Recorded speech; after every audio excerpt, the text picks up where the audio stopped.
I'm not the biggest fan of Jamie Carragher, but he's completely exposed Michael Carrick's Man United.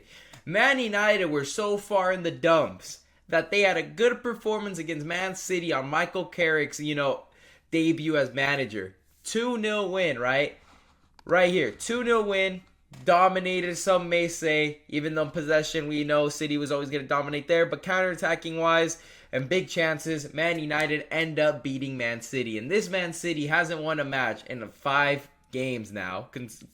Adding on to the Champions League game they just lost, which we'll get back to right now. But Jamie Carragher, who's never won the Premier League, is spot on here. And Michael Carrick, saying that Michael Carrick will never lead Man United as manager to win the league, which I completely agree. The biggest problem Man United have had is getting out of the past, which has been great. Great past.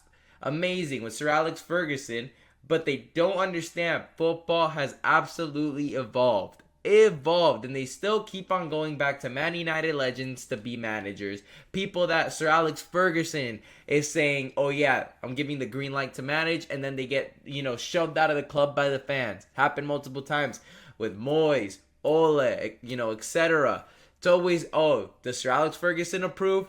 Yeah? Okay. Get it done every single time, and they don't go out of their way and change their whole philosophy on choosing managers and backing them properly, not breaking promises. But when things like this happen, all short-term memory, they were just Ineos out, Glazers out, all that, and then they 2-0 win against City, right?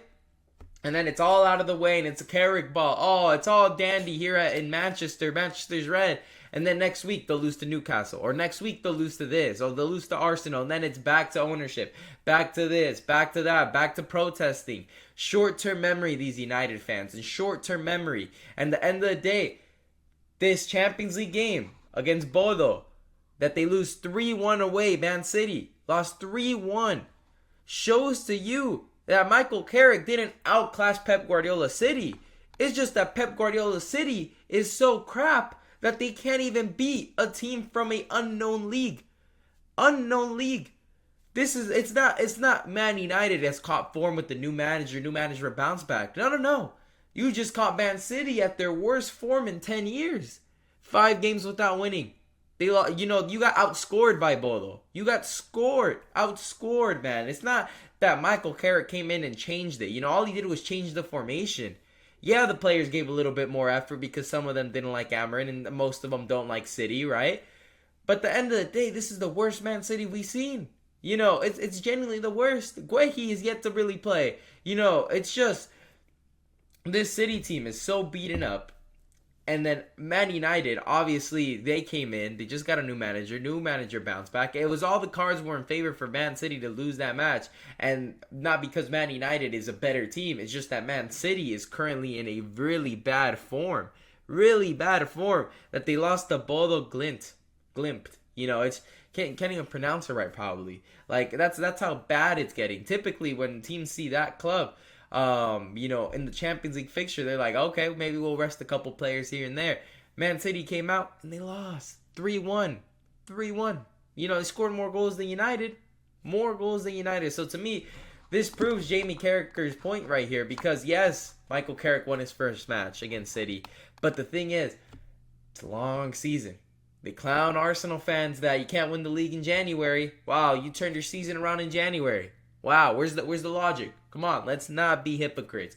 Then the day for Man United to actually win the league one day, they're going to have to go out and get a manager that maybe Sir Alex Ferguson doesn't like, or maybe doesn't give him the okay because he comes from Guardiola's tree, or he's Spanish or whatever. He's not Englishman, proper Englishman, or whatever the case may be, or he doesn't like the system.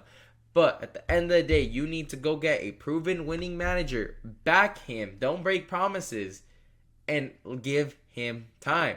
To me, perfect one would be Luis Enrique. But is Luis Enrique really going to look at the Amarin, situation and be like, you know what, the new challenge that I want, because he rejected his contract renewal at PSG because he wants a new challenge, is not going to be at a club where he's seeing all these other previous clubs, or all these previous managers complain about promises not being backed and so on. This man is a proven winner, won the Champions League at Barca, won the treble there, won the treble in France. This guy is a treble winning machine. You know, Man United would be lucky to have him, but why would he go to you if you can't even, have a substantial good relationship with all the previous other managers? Like, my man's really gonna have you signing contracts saying that we are going to spend at least 200 million in this transfer window, and we're gonna sell every player I want, or I'm not taking the job, and having him fine print with his lawyers look over it. It's gonna be something that the Glazers and Ineos don't want. So you're gonna end up with Gareth Southgate, because that is a Fergie green light right there if I seen it. Gareth Southgate or Michael Carrick, either some sort of Englishman or under the Fergie tree, something like that. But Roy Keane was right at the end of the day. They're hanging around Sir Alex Ferguson and his henchmen like a bad smell at the club, and that's why they will never be great again.